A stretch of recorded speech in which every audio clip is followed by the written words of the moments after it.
नमस्कार माझ्या विद्यार्थी मित्रांनो, मी तुमचा मित्र, तुमचा मार्गदर्शक ॲडव्होकेट सुमनपुत्र ऋतुराज शिंदे. आणि तुम्हाला हे सर्वांना माहितीच आहे की आता 2026ला 2024च्या नंतर JMFCची एक्झाम ही शासन किंवा आयोग हा कंडक्ट करणार आहे. आणि मग त्यासाठी आपल्याला या सेशनमध्ये, या व्हिडिओमध्ये ह्या गोष्टी समजून घ्यायच्या आहेत की नेमकं ह्या परीक्षेचं स्वरूप काय आहे, त्याच्यानंतर ह्या एक्झाम, ही जी एक्झाम आहे या एक्झाममध्ये सिलेबस डिस्कशन कसं असेल, त्याच्यानंतर याचा संदर्भ नेमका काय आहे, त्याच्याशी रिलेटेड बुक लिस्ट आहे किंवा स्ट्रॅटेजी आहे, या सगळ्या गोष्टींना आपल्याला या ठिकाणी समजून घ्यायचं आहे. त्याच्यामुळे हा जो व्हिडिओ आहे हा तुम्ही शेवटपर्यंत बघावा. ओके, अवघ्या काही मिनिटांमध्ये मी तुम्हाला या सगळ्या गोष्टी क्लिअर करून देईल. सगळ्यात पहिल्यांदा जर आपण लक्षात घेतलं तर यामध्ये जो गेम प्लॅन आहे तो त्याच्या स्ट्रक्चरवरती अवलंबून आहे. मग याचं स्ट्रक्चर कसं असतं तर जनरली जी MPSC म्हणजे महाराष्ट्र पब्लिक सर्व्हिस कमिशन जी एक्झाम कंडक्ट करतं त्याच्यामधला जो पॅटर्न असतो तो कॉमन पॅटर्न म्हणजे प्रिलिमिनरी एक्झाम, त्याच्यानंतर मेन एक्झाम आणि त्याच्यानंतर असतं मुलाखत, त्याला आपण इंटरव्ह्यू असं म्हणूया. ओके, मग या प्रीचा जर संदर्भ आपण या ठिकाणी घेतला, ओके, आता मला या गोष्टीला मी अवेअर आहे की भरपूर विद्यार्थी जे असतात, स्टुडंट्स असतात, ते इंग्लिश बॅकग्राऊंडमधनं सुद्धा असू शकतात, मराठी बॅकग्राऊंडमधून. म्हणून आपण दोन्हीही लँग्वेजेसमध्ये बाय लँग्वेज आपण हा जो व्हिडिओ आहे हा याच्यातले मेन कॉन्सेप्ट, मूळ कॉन्सेप्ट सुद्धा आपण समजून घेऊया. सगळ्यात पहिल्यांदा जो प्रीचा पेपर आहे तो 100 मार्काला आहे आणि मात्र त्याच्यासाठी जी वेळेची मर्यादा आहे, टाइम बाउंडिंग आहे, ती फक्त 2 आवर्स आहे. आणि याचं जे स्वरूप आपण जर लक्षात घेतलं म्हणजे या एक्झामचं नेचर काय आहे तर nature is totally objective format, ज्याला आपण MCQ असं म्हणतो. ओके, मग याच्यासाठी ज्या मीडियम्स ठेवण्यात आलेले आहेत दॅट इज इंग्लिश मीडियम, हे याच्यामध्ये आपल्याला पाहायला भेटतं, लक्षात घ्या. ओके, म्हणजे एक्झामचा जो पॅटर्न आहे तो इंग्लिशमध्ये आहे. त्याच्यानंतर ज्यावेळेला तुम्ही प्री एक्झाम क्रॅक करणार, okay, all the best. Pre exam ज्यावेळेला तुम्ही क्रॅक करणार तर त्यावेळेला तुम्ही मुख्य परीक्षेसाठी म्हणजे मेन्स एक्झामसाठी तुम्ही क्वालिफाय होऊन जाणार. आणि मग मेन्सचा सेम पॅटर्न कसा असतो, आता मेनमध्ये सेम मुद्दा आहे की 100 मार्क्सचा तो पेपर आहे. ओके, त्याच्यामध्ये जर आपण लक्षात घेतलं तर तुम्हाला मेन्सला, आता हा जरी ऑब्जेक्टिव्ह फॉर्मॅट असेल इथे 2 तास असतात, मात्र या फॉर्मॅटमध्ये तुम्हाला 3 तास दिलेत, कारण इथे जो फॉर्मॅट आहे तो डिस्क्रिप्टिव्ह फॉर्मॅट आहे. आता ऑब्जेक्टिव्ह आणि डिस्क्रिप्टिव्ह म्हणजे काय, तर ऑब्जेक्टिव्ह मध्ये जर आपण लक्षात घेतलं तर ऑब्जेक्टिव्ह मध्ये बेसिकली 1 क्वेश्चन असतो आणि त्याचे 4 ऑप्शन्स असतात आणि we have to go for a more correct answer, more correct option. आपल्याला त्याच्यापैकी 4 पैकी 1 गोल करावा लागत असतो. पण इथं मेन्सचा जो फॉर्मॅट आहे दॅट इज डिस्क्रिप्टिव्ह. डिस्क्रिप्टिव्ह म्हणजे तुम्हाला क्वेश्चन विचारण्यात येईल आणि मग तुम्हाला त्या क्वेश्चनच्या रिलिव्हन्सीने तुम्हाला आन्सर्स तिथं राईट डाऊन करायचे आहे इन डिस्क्रिप्टिव्ह फॉर्मॅट, डिस्क्राईब करायचे आहेत, हे लक्षात घ्या. मात्र या ठिकाणी जर आपण आता एक्झामचं मीडियम लक्षात घेतलं तर that medium is Marathi or either English. तुम्ही हा पेपर मराठीमध्ये सुद्धा देऊ शकता, आयदर तुम्ही इंग्लिशमध्ये देऊ शकता. त्यांची तेवढी त्यांना जाणीव आहे, हे लक्षात घ्या. त्याच्यानंतर ज्या वेळेला तुम्ही प्री आणि मेन्स क्रॅक करता, ओके, त्याच्यानंतर जो तिसरा पडाव आहे, तिसरा जो टप्पा आहे दॅट इज इंटरव्ह्यू. ओके, और त्याला वायवा म्हणा, मराठीमध्ये त्याला मौखिक किंवा व्यक्तिमत्व चाचणी म्हणा. आता भरपूर स्टुडंट्सला हा प्रश्न असतो की इंटरव्ह्यू म्हणजे हुशारीची चाचणी आहे का? ओके, काय बोललो मी, तर हुशारीची चाचणी आहे का? But let me clear myself, इथे तुम्ही ऑलरेडी प्री आणि मेन्स एक्झाम क्रॅक करून तुमची हुशारी दाखवून दिलेली आहे. सो बीइंग व्हेरी स्ट्रेट, इथे इंटरव्ह्यू म्हणजे this is completely your personality test, की खरंच ही व्यक्ती हुशार आहे याच्यामध्ये डाऊट नाहीये, but does this personality really can hold this post, खरंच तुम्ही त्या ज्युडिशियल पोस्टवरती विराजित होऊ शकता का? तर याची ही संपूर्ण चाचणी आहे. आणि मग या चाचणीमध्ये, या टेस्टमध्ये 50 मार्क्स तुम्हाला त्याच्यामध्ये दिले आहेत. ओके, पर्सनॅलिटी चेक होणार, तुमचं व्यक्तिमत्व, तुमचं प्रेझेंटेशन, ओके, तुमच्यामध्ये असणारे पेशन्स, तुमच्यामध्ये असणारे, आपण त्याला सहिष्णुता म्हणूया, ओके, सामंजस्यपणा म्हणा, या सगळ्या गोष्टींची ही चाचणी असते, ना की फक्त हुशारीची आहे. लक्षात घ्या, हुशारी फक्त हा एक आयाम आहे, लक्षात घ्या. ओके, त्यानंतर मग ह्या 50 गुणांपैकी तुम्हाला थेट 1 to 1 असे हे इंटरव्ह्यूच्या पॅनल समोर तुम्हाला उत्तर द्यावे लागतात. काही मिनिटं त्याच्यामध्ये असू शकतात, 15-20 30-40 मिनिट्सपर्यंत हा इंटरव्ह्यू जाऊ शकतो साधारणपणे, तो त्या कालावधीमध्ये तो जातो. ओके, हे लक्षात घ्या. म्हणजे अशा पहिले तर आपल्याला काय समजून घेतलं आपण की याचे टप्पे किती आहेत. तर एक्झाम क्रॅक करण्याचे 3 टप्पे आहेत. प्रिलिमिनरी, त्याच्यानंतर मेन्स आहे आणि त्याच्यानंतर इंटरव्ह्यू आहे. त्यानंतर जर आपण लक्षात घेतलं, आता सिलेबस डिस्कशन फार महत्वाचं आहे. नेमकं प्रीला सिलेबस काय आहे, पूर्व परीक्षेसाठी सिलेबस म्हणजे जो 100 मार्कांचा पेपर आहे, ज्याला आपल्याला 2 तासामध्ये सोडवायचं आहे आणि फॉर्मॅट हा टोटली ऑब्जेक्टिव्ह आहे. मग यासाठी जर आपण लक्षात घेतलं तर 2 प्रकारचे कायदे आहेत. That are, first is civil and second is त्याला आपण क्रिमिनल असं म्हणूया. ओके, क्रिमिनल कायदे 2 प्रकारचे कायदे असतात. सिव्हिलमध्ये पैशाचे रिलेटेड, जमिनींच्या रिलेटेड, रिअल इस्टेट्स वगैरे असे हे त्याच्यामध्ये मॅटर्स असतात.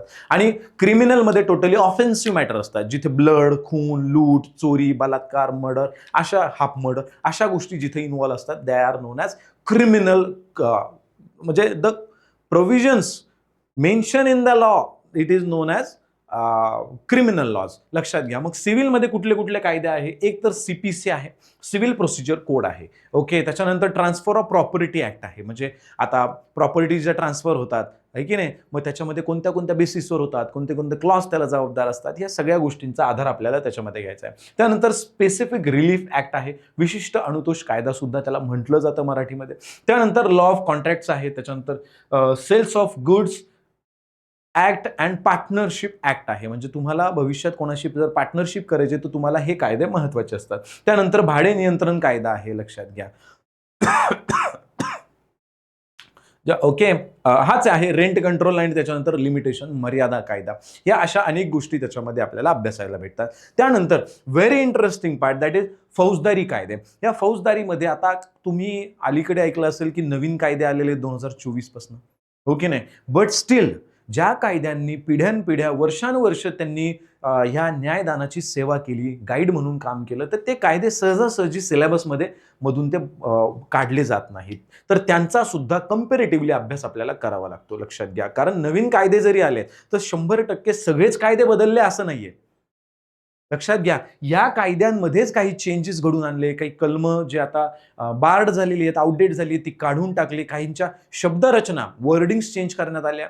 ओके, काही गोष्टी ऍड करण्यात आल्या, काही सबस्ट्रॅक्ट करण्यात आल्या. अशा अनेक गोष्टी आपल्याला ह्याच्यात पाहायला भेटतात. First is IPC, Indian penal code, that is okay. त्याच्यानंतर आहे CRPC, क्रिमिनल प्रोसिजर कोड. त्याच्यानंतर आहे evidence act, Indian evidence act ज्याला आपण म्हणतो, भारतीय पुरावा, साक्ष आणि पुरावा कायदा. त्यानंतर मग आता हे जे कायदे आहेत, ह्या कायद्यांचं रूपांतर या खालच्या कायद्यांमध्ये झालेलं आहे. म्हणजे ह्या खालच्या 3 कायद्यांनी ह्या वरच्या 3 कायद्यांची जागा घेतली. मग IPCची जागा कोणी घेतली, तर भारतीय न्याय संहिता, ज्याला आपण BNS असं म्हणतो, त्यांनी ती घेतली. त्यानंतर CRPCची जागा जी आहे, नागरी सुरक्षा यांनी ती घेतली. त्याच्यानंतर एव्हिडन्सची जागा साक्ष अधिनियम यांनी ती घेतली 2023च्या. आणि मग आपल्याला हे जे सिलेबस आहे हे कम्पॅरेटिव्हली अभ्यास करायचे. आता ही झाली स्ट्रॅटेजी, जी मी आता तुम्हाला सांगितली की अभ्यास कसा करायचा, दॅट इज स्ट्रॅटेजी. आणि हे कायदे आपल्याला सिव्हिल आणि फौजदारी प्रक्रियेमध्ये पाहायला भेटतात. त्यानंतर आता तुम्ही ज्या वेळेला प्री क्रॅक करून, okay, next part, pre crack करून ज्या वेळेला तुम्ही आता मेन्सला जाता,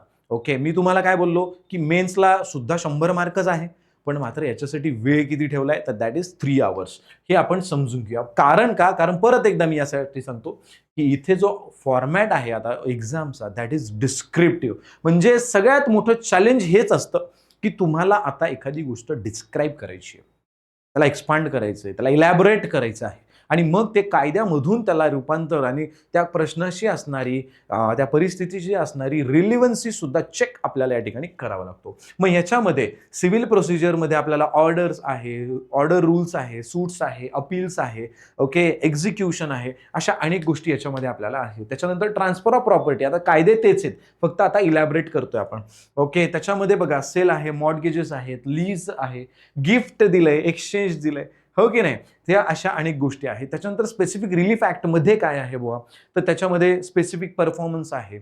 ओके, त्याच्यानंतर इंजंक्शन्स आहेत. त्याच्यानंतर डिक्लेरेटरी रिलीफ आहे, याला विशिष्ट कामगिरी किंवा मनाई हुकूम सुद्धा आपण या ठिकाणी म्हणू शकतो. त्यानंतर contract, sales of goods plus partnership ह्याच्या नावातच आहे. मग त्याच्यामध्ये ऑफर कसं केलं जातं, त्याच्यानंतर समोरचा तर एक्सेप्ट करतोय का ऑफर, आपण म्हणतो स्कीम दिली, ती एक्सेप्ट पण करायला पाहिजे. मग त्याचा एक्सेप्टन्स आहे. मग त्या दोघांद्वारे कसं त्याला कन्सिडर केलं गेलंय. मग त्याच्यामध्ये काही ब्रीच आहेत का? काही लूप होल्स आहेत का? त्या काही भेगा आहेत का त्याच्यामध्ये, जेणेकरून काही गडबडी होऊ शकतात. या सगळ्या गोष्टींना आपल्याला ह्या सिव्हिल मॅटर्समध्ये पेपर 1 मध्ये आपल्याला त्याला समजून घ्यायचंय. त्याच्यानंतर जो पेपर 2 आहे, ज्याच्यामध्ये फौजदारी कायदे आहेत ह्याच्यात. ओके, मग ह्याच्यामध्ये IPC आहे, मग त्याच्यामध्ये सुद्धा काही गोष्टी दिल्या आहेत. त्याच्यानंतर CRPC, क्रिमिनल लॉज हे नवीन आहेत, पुरावा कायदा, SC/ST ऍक्ट सुद्धा याच्यात आहे. ओके, ज्याला आपण ॲट्रॉसिटी असं म्हणतो. अलीकडे ॲट्रॉसिटीच्या रिलेटेड सुप्रीम कोर्टाने बऱ्याचशा गोष्टी, त्याच्यानंतर राज्य सरकारने सुद्धा सामाजिक जो विभाग आहे त्यांनी बऱ्याचशा गोष्टी, म्हणजे तुम्हाला आम्ही फक्त शिकवणार नव्हे. ओके, की जे आहे बाबा ते तसंच्या तसं वाचायचं. तुम्हाला आम्ही याच्यामध्ये काही नवीन सुद्धा एव्हरी डे आम्ही अपडेट असतो या बाबतीमध्ये, आणि त्याच्यामध्ये नवीन जे चेंजेस घडल्यात त्या सुद्धा आम्ही तुम्हाला देण्याचा 100% प्रयत्न करू अपडेशन्स फॉर्मॅटमध्ये, सिलेबस कम्प्लिटिंग. ओके, त्यानंतर जर आपण आलो, ओके, आता बघा लेजिस्लेटिव्ह पायवोट आहे, त्याच्यानंतर न्यू क्रिमिनल लॉज ह्यांचा सुद्धा आपल्याला संदर्भ, हा मी जसं सुरुवातीला बोललो की अभ्यास सुद्धा आपल्याला कसा करायचा आहे, कम्पॅरेटिव्हली आपल्याला अभ्यास करायचा आहे. म्हणजे आपल्याला नुसतं वाचायचं आहे का, नाही तर आपल्याला अभ्यास हा याच पद्धतीने करायचा आहे की तुमची एक्झाम क्रॅक झाली पाहिजे. तुम्हाला फक्त एक्झाम क्रॅक करण्यासाठी नव्हे, तर मेन्स असेल, डिस्क्रिप्शन असेल किंवा इंटरव्ह्यू असेल, आणि त्याच्यानंतर तुमचं करिअर असेल, थ्रूआउट तुम्हाला फायदा होईल याच पॉईंट ऑफ व्ह्यूने आपण हा संदर्भ घेणार आहोत. ओके, त्यानंतर जर आपण लक्षात आलं तर रिकमेंडेड बुक्स, आता खूप प्रश्न पडतात की सर रेफरन्स कुठलं वाचायचं. आता बघा, आम्ही कॉलेजला हे वाचलंय, ते वाचलंय, कॉलेजला असताना हे केलंय, बट स्पर्धा परीक्षेचं स्वरूप वेगळं असतं है ना, आणि मग त्यासाठी मटेरियल कुठलं घेतलं पाहिजे, वाचन काय असलं पाहिजे, तर हेही आम्ही संदर्भ, ऑथेंटिकेट संदर्भांचा आम्ही पहिले तर अभ्यास केला, आणि त्याच्यानंतरच आता ही संदर्भ ज्याच्यातनं ॲक्च्युअलमध्ये रिझल्ट्स मिळालेत मागे, तर त्यातनं आम्ही हा तुम्हाला तुमच्या पुढे मांडण्याचा प्रयत्न करतोय, जो पब्लिक डोमेनवरती आहे ऑलरेडी. मग याच्यामध्ये काही सिव्हिलसाठी कुठले बुक्स आहेत किंवा रेफरन्सेस हे तुम्ही वाचू शकता. त्याच्यानंतर क्रिमिनलसाठी कुठले आहेत. मग याच्यामध्ये सगळ्यात मेन काम कुठलं असतं माहिती आहे का? सगळ्यात मेन काम असतं बेअर ॲक्ट्स. हे आपण या ठिकाणी समजून घ्या. बेअर ॲक्ट शिवाय आम्ही तुम्हाला पुढे प्रोसिडच करणार नाहीये. ओके, त्यानंतर प्रिपरेशन स्ट्रॅटेजी, रोड मॅप, याची रणनीती कशी आखली पाहिजे. फर्स्ट फेज जो असतो, आता कुठलाही बघा, लेकरू जन्माला आलं, बाळ जन्माला आलं की आपण की लगेच त्याच्या तोंडामध्ये चिकनचा लेग पीस कोंबतो का? असं कधीच पॉसिबल होत नाही. अरे, पाणी सुद्धा देत नाही बाळाला जन्माला आल्यावर. म्हणजे जल हे जीवन आहे, पण ते सुद्धा देत नाही. त्यालाही एक स्टँडर्ड प्रोसिजर असते. लक्षात घ्या, महिन्यांचे टप्पे आहेत आणि कालावधी त्याच्यात जातो. कोणतीच चांगली गोष्ट युनिव्हर्समध्ये अशी तत्पण पी हळद हो गोरी असं एक मराठीमध्ये म्हण आहे की नाही, तर तसं ते होत नसतं. मग त्याचे काही टप्पे तयार केले जातात. मग या बॅचमध्ये, या सिलेबसमध्ये आपणही काही टप्पे तयार केलेले, जेणेकरून तुम्हाला एकदम या आता welcome and move on, go on असं नाहीये. तर याचे टप्पे काय, तर सगळ्यात पहिलं जे स्ट्रक्चर मेंटेन आपण करणार आहोत, दॅट इज फाउंडेशन. ओके, खरंच आता तुमचं फाउंडेशन हे व्यवस्थित आहे का, नाही आहे, तर आम्ही त्याच्यामध्ये तुम्हाला हेल्प करणार. त्या पद्धतीने आम्ही ह्या सगळ्या गोष्टी समजून सांगणार. मग याच्यामध्ये बेअर ॲक्टचा जो संदर्भ लागतो तो महत्त्वाचा आहे. त्याच्यानंतर दुसरा जो फेज आहे, ओके, केस लॉ आणि महत्त्वाचे निकाल. म्हणजे आपल्याला खूप वेळा आपण अभ्यास करताना आता इंडियन कॉन्स्टिट्यूशनचा बरेच जण अभ्यास करतात प्रायमरीली. त्याच्यामध्ये केशवानंद भारती खटला आपण अभ्यासतो, हो की नाही. मग केशवानंद भारती खटला अभ्यासताना काय होता खटला हे जाणून घेणं गरजेचं आहे. एक उदाहरण आहे, लक्षात घ्या. मग ह्या सगळ्या गोष्टी आपण ते देण्याचा प्रयत्न करतो. केस लॉ काय, का गरज पडली केशवानंद भारती केसची, का आजही ती केशवानंद भारती केस 50 वर्षानंतरही आज त्याच फ्रिक्वेन्सीने अभ्यासली जाते, त्याच्याकडे बघितलं जातं. काय चेंजेस झाले इंडियन कॉन्स्टिट्यूशनमध्ये, तुमच्या आमच्या आयुष्यात काय फरक पडला, ह्या सगळ्या गोष्टींचं आपण पद्धतीने हे अनालिसिस करणार आहोत. त्याच्यानंतर तिसरा फेज असतो रिव्हिजन्स अँड MCQs. इथे तुमच्या कॉन्सेप्ट्सही क्लिअर होतील, अनेकशा गोष्टी तुम्हाला लक्षात येईल, आणि तिसऱ्या फेजमध्ये आम्ही तुमची रिव्हिजन सुद्धा घेऊ, तुम्हाला MCQs देऊ प्रॅक्टिससाठी. ओके, ह्या अशा अनेक गोष्टी त्याच्यामध्ये आपण करणार. म्हणजे रिव्हिजन्स पण महत्त्वाच्या आहेत, हो की नाही. आणि त्याच्यानंतर येतं फायनल प्रिपरेशन, म्हणजे एक तर रिव्हिजन्स आणि दुसरं म्हणजे चालू विषय किंवा त्याच्या अपडेशन्स. क्लिअर कट सध्या काय चालू आहे ते अपडेशन्स तुम्हाला याच्यामध्ये सुद्धा प्राप्त होतील, याच्यातही मिळतील आणि याच्यातही मिळतील. ओके, एवढी दक्षता आम्ही 100% याच्यामध्ये घेणार आहोत. ह्याच्यात काही तुम्ही अजिबात दुमत असता कामा नये. त्यानंतर सब्जेक्ट वाईज जर स्ट्रॅटेजीच मांडायची झाली तर सगळ्यात पहिल्यांदा जास्तीत जास्त भर आपण कशावर देणार, बेअर ॲक्ट्सवरती देणार.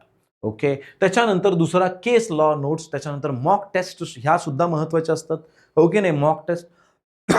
त्यानंतर करंट लीगल टॉपिक्स, जसं मी तुम्हाला सांगितलं की आता SC/ST ॲक्ट्समध्ये काही चेंजेस झाले. त्याच्यानंतर कोणी जर सूट फाईल करत असेल कुठल्याही केसची, तर त्याच्यामध्ये आता अलीकडच्या रिसेंट अपडेशन्समध्ये असं सांगण्यात येत आहे की बाबा इथं कोर्ट काय म्हणतात, आता कोणी पण कोणाच्या विरोधामध्ये फॉल्स कंप्लेंट जर दाखल केली, ओके, त्याच्यामध्ये SC/ST ॲक्टचा सुद्धा संदर्भ आहे, तर मग फॉल्स केस जर ती उद्याच्याला प्रूफ होत असेल, आता म्हणजे केस फाईल गेली आणि ती जर फॉल्स निघाली, तर फॉल्स केस करणाऱ्यावरती सुद्धा गुन्हा दाखल होऊ शकतो. हे झाले ह्याच्या अपडेशन्स. हे सुद्धा आम्ही तुम्हाला व्यवस्थितरित्या हे देणार. आता मी खूप डिटेलमध्ये यासाठी जात नाही, कारण मला स्ट्रॅटेजी तुम्हाला मांडायची आहे की हे सिलेबस याची ओझरती आढावा. ओके, त्यानंतर जर आपण लक्षात घेतलं की टेकअवेज अँड फायनल टिप्स, आता जर आपण लक्षात घेतलं तर 13 सब्जेक्ट्स, त्यानंतर 100 प्रिलिम्स 2 तासामध्ये, त्यानंतर 100 मेन मार्क आहेत, हो, आणि 50 वायवाची मार्क आहेत. अशा अनेक गोष्टी याच्यामध्ये आहेत. काही फायनल मंत्रास सुद्धा आपण याच्यामध्ये दिलेत, जे मी तुम्हाला ऑलरेडी डिस्कस करून सांगितले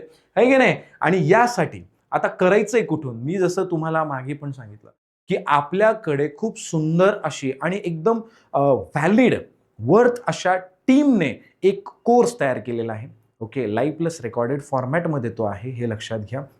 आणि हा पूर्णपणे फुल्ली डेडिकेटेड जो कोर्स असणार आहे तो JMFCसाठी असणार आहे. ओके, 2026च्या एक्झामसाठी. मग याच्यामध्ये आपण पूर्व, मुख्य आणि मुलाखत ह्या सगळ्या ट्रेनिंग करून घेणार आहोत. त्याची वैशिष्ट्य इथे दिली आहेत, मात्र फीस ही नाममात्र, जी महाराष्ट्रामधल्या प्रत्येक कॅन्डिडेटलाही परवडू शकते अशी ही फीस आपण ठेवलेली आहे. ओके, हे लक्षात घ्या. मग तुम्हाला यासाठी करायचं आहे काय?